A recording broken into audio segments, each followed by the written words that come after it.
के है परमात्मा। देखो जो दिखा ना विष्णु, विष्णु कौन है? चार हाथ दिखाए हैं। ये बात समझो, चार हाथ किसे के कौन होते? तो इसके पीछे इसका के रहस्य बताया, के राज है इसका। हमने तो सिर्फ इसकी तस्वीर देखी है, दो कुमारी है कि वो भी भगवान है, विष्णु भगवान है। लेकिन परमात्मा ने बताया भगवान तो एक मैं हूँ, ज्योति बिंदु निराकार, ये सारे देवता हैं। ब्रह्मा देवताय नमः, विष्णु देवताय नमः, शंकर देवताय नमः। सुना है ना? तो यो के है? देवता है। तो ये पीछे दो हाथ लक्ष्मी के हैं, इसके चार हाथ नहीं है, और दो हाथ नारायण के हैं। ये कंबाइंड रूप है लक्ष्मी और नारायण का।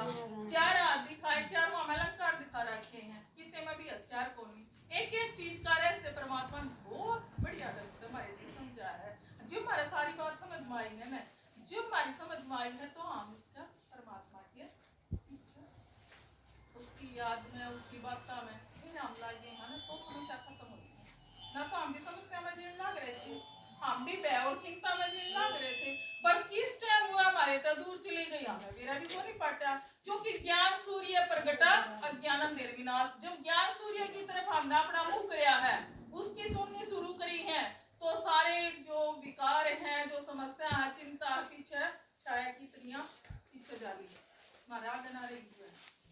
उनमें रहते हुए हम निश्चिंत हो गए कि जो हो रहा है वो ठीक हो रहा है। अपने गीता में सुना था ना कि जो हुआ अच्छा हुआ, हो रहा है अच्छा होगा, वो और भी बढ़िया होगा। तो इसके द्वारा क्या करे है? पालना करे है नई दुनिया की है। परमात्मा जो है इसके द्वारा स्थापना करे है, इसके द्वारा पालना करे है, उसके द्वारा के है विनाश इस सृष्टि का। पुरानी दुनिया खत्म होके नई दुनिया होगी, तो उस नई दुनिया में जान की हम तैयारी करने लग रहे हैं। भगवान माटी यो ज्ञान सुनावे है कि तुम इसे नहीं थे, तुम ऐसे थे, देवता थे, अरे फिर मैं तुमने इसे जो है फिर बनाना। क्योंकि हमारे में सारी तरह के तो संस्कार हैं, अच्छे भी हैं, बुरे भी हैं।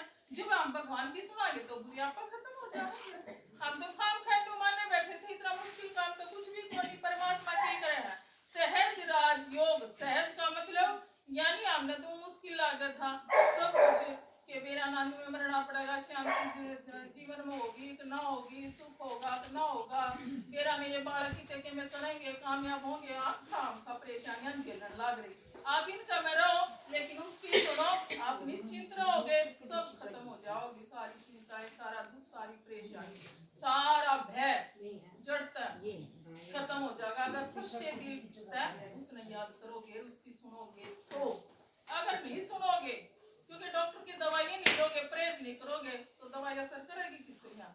फिर इसे कैसे रह जाओगे? फिर भगवान का दोष बताओगे, है भगवान तने योग के करा। परमात्मा नहीं करता ऐसा कुछ हमारे गला। हम खुद अपने कर्मा करने लग रहे हैं, दुखी हैं अपने कर्मा पे। सुख बनावागे तो कर्म श्रेष्ठ करांगे, श्रेष्ठ कर्म करांगे। परमात्मा के बताओ कि श्रेष्ठ कर्म ये है, मेरी याद और यो आप मेरी बात बताने लग जाओ, जो श्रेष्ठ कर्म है, श्रेष्ठ कर्म करांगे, सुखी हो जाओगे। तो इसके द्वारा नई दुनिया की पालना करे है। देखो इसमें क्या अलंकार दिखाइए आपने हमें। अगर हर रोज आप सुनोगे तो हर रोज डिटेल में बताओगे सारी बात। आज तो आपने सिर्फ थोड़ा थोड़ा, क्योंकि बहुत डीपली है ज्ञान, भगवान ज्ञान का सागर है, तो गहराई से अगर सुनोगे तो आपने हर रोज एक हफ्ते का कोर्स करना पड़ेगा इस खातिर, ठीक है ना? तो आज हम आपने थोड़ा सा बताओगे, एक झलक दिखावांगे कि जो परमात्मा का जो ज्ञान है, और इस तरह आप सुनोगे तो आपका असर होगा। इसकी आंख झुकी हुई दिखाई है, इसका मतलब ये भगवान तो कौन है, क्योंकि देहधारी है। तो इसका मतलब किसन किसन याद है क्यों झुकाए?